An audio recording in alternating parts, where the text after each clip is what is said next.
नमस्कार, मैं हरीश चौहान और आप देख रहे हैं सामाजिक कहानियाँ चैनल। दोस्तों, आज हम बात करेंगे राम प्रसाद बिस्मिल के लिखे गए आत्मकथा में जो उन्होंने अपनी माँ के विषय में लिखा है। उनकी इस लेख के पहले हम थोड़ा सा उनके जीवन के बारे में जान लें तो अच्छा रहेगा। भारत के अमर क्रांतिकारियों में श्री राम प्रसाद बिस्मिल का नाम विशेष रूप से उल्लेखनीय है। इनका जन्म 11 जून सन 1897 ईस्वी को शाहजहांपुर जिले के खिरनी बाग मोहल्ले में हुआ था। ब्रिटिश सरकार का विरोध करने पर 19 दिसंबर सन 1927 ईस्वी को इन्हें गोरखपुर जिला जेल में फांसी दी गई। क्रांतिकारी होने के साथ साथ वे साहित्यिक रुचि के धनी सफल रचनाकार थे। इन्होंने आत्मकथा, जीवनी, उपन्यास, समीक्षा लेख, अनुवाद, कविता आदि अनेक विधाओं में अपनी लेखनी चलाई। इनकी प्रमुख रचनाएं निज जीवन की छटा, मन की लहर, बोल्शेविकों की करतूत, केथोराइन इत्यादि हैं। अब हम चर्चा करेंगे उनकी आत्मकथा में जो उन्होंने एक लेख लिखा है मेरी माँ के नाम से। शीर्षक है मेरी माँ। तो आइए जानते हैं उन्होंने क्या लिखा है अपनी माँ के बारे में। 11 वर्ष की उम्र में माताजी विवाह कर शाहजहांपुर आई थी। शाहजहांपुर आने के थोड़े दिनों बाद ही दादी जी ने अपनी छोटी बहन को बुला लिया। उन्हीं ने गृह कार्य में माताजी को शिक्षा दी। थोड़े ही दिनों में माताजी ने सब गृह कार्य को समझ लिया और भोजन आदि का ठीक ठीक प्रबंध करने लगे। मेरे जन्म के 5 या 7 वर्ष बाद आपने हिंदी पढ़ना प्रारंभ किया। पढ़ने का शौक आपको खुद ही पैदा हुआ था।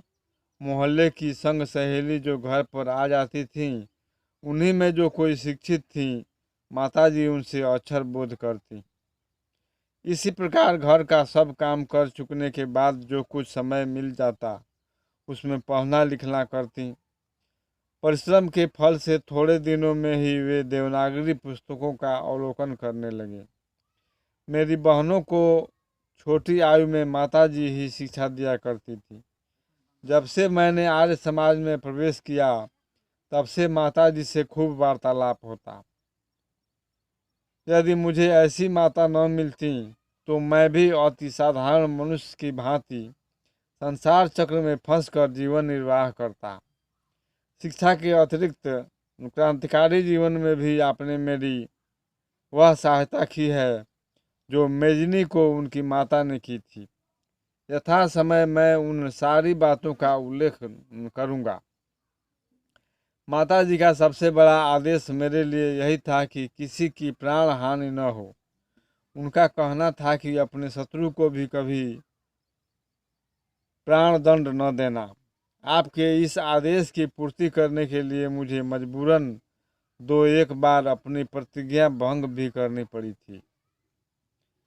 जन्मदात्री जननी, इस जीवन में तो तुम्हारा ऋण परिशोध करने के प्रयत्न करने का भी अवसर न मिला। इस जन्म में तो क्या, यदि अनेक जन्मों में भी सारे जीवन प्रयत्न करूं तो तुमसे ऋण नहीं हो सकता। जिस प्रेम तथा दृढ़ता के साथ तुमने इस तुच्छ जीवन का सुधार किया है, वह अवर्णनीय है। मुझे जीवन की प्रत्येक घटना का स्मरण है कि तुमने किस प्रकार अपनी दैवी वाणी का उपदेश करके मेरा सुधार किया है। तुम्हारी दया से ही मैं देश सेवा में संलग्न हो सका। धार्मिक जीवन में भी तुम्हारे ही प्रोत्साहन ने सहायता दी। जो कुछ शिक्षा मैंने ग्रहण की, उसका भी श्रेय तुम्ही को है। जिस मनोहर रूप से तुम मुझे उपदेश करती थी, उसका स्मरण कर तुम्हारी स्वर्गीय मूर्ति का ध्यान आ जाता और मस्तक नत हो जाता है। तुम्हें यदि मुझे ताड़ना भी देनी हुई तो तुमने प्रेम भरे शब्दों में यही कहा कि तुम्हें जो अच्छा लगे वह करो, किंतु ऐसा करना ठीक नहीं, इसका परिणाम अच्छा न होगा। जीवनदात्री, आत्मिक, धार्मिक तथा सामाजिक उन्नति में तुम्ही मेरी सदैव सहायक रही। जन्म जन्मांतर परमात्मा ऐसी ही माता दें, यही इच्छा है।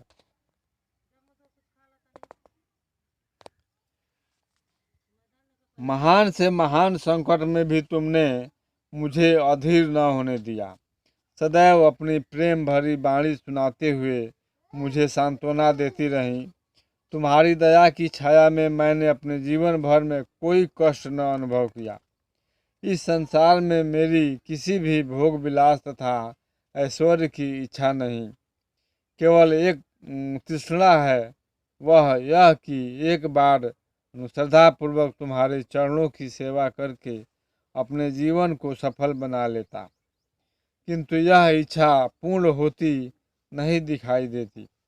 तुम्हें मेरी मृत्यु का दुखद संवाद सुनाया जाएगा।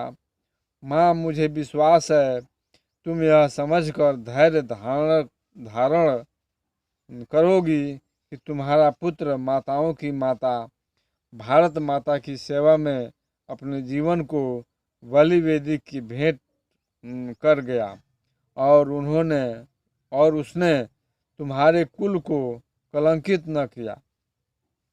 अपनी प्रतिज्ञा में दृढ़ रहा। जब स्वाधीन भारत का इतिहास लिखा जाएगा तो उसके किसी पृष्ठ पर उज्जवल अक्षरों में तुम्हारा भी नाम लिखा जाएगा।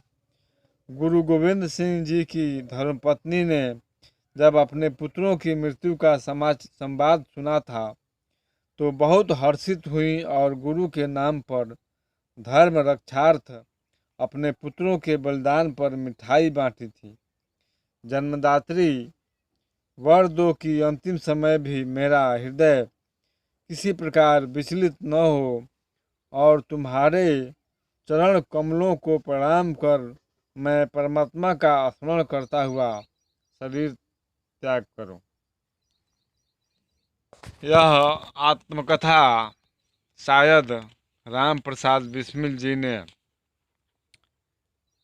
फांसी होने से कुछ ही दिन पहले लिखा होगा, जैसा कि उनकी लेखनी से आभास मिलता है कि उनका जो फांसी का समय है शायद मुकर्रर कर दिया गया था। इसीलिए उन्होंने लिखा है कि जब हमारी मृत्यु का समाचार तुम्हें मिलेगा तो तुम्हें दुख नहीं होना चाहिए। तो दोस्तों, ये था राम प्रसाद बिस्मिल जी का लिखा हुआ आत्मकथा का कुछ अंश जो उन्होंने अपनी माँ के विषय में लिखा था।